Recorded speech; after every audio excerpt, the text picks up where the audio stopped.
Көріңіздер, хабардар болыңыздар, жылдам ақпарат. Сәлеметсіздер ме, қымбат көрермен, біздің арнамызға қош келдіңіз. Сәлеметсіздер және Қазақстанда болып жатқан жаңалықтарды ең біріншілерден болып біліңіз келсе, арнамызға жазылып лайк ұнытпаңыз. Азаматтар әлеуметтік әмиян арқылы тегін дәрі-дәрмек ала бастады. Бүгін Астана қаласының 2 емханасында пациенттерге QR-код арқылы әлеуметтік әмиян бөлімінде тегін дәрілік заттарды беру механизмі көрсетілді.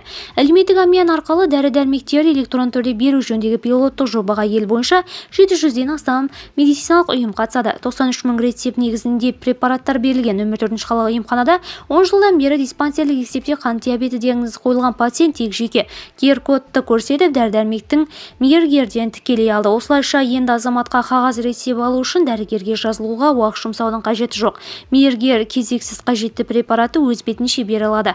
Егде жастағы тұрғындар немесе әлеуметтік әмиян мемлекеттік қызмет сервистерін пайдаланбайтын басқа да адамдар үшін емханаға барған кезде Face ID және веб-камералардың көмегімен сәйкестендіруден өту жеткілікті. Содан кейін пациенттердің қолына тиісті дәрілік заттары беріледі.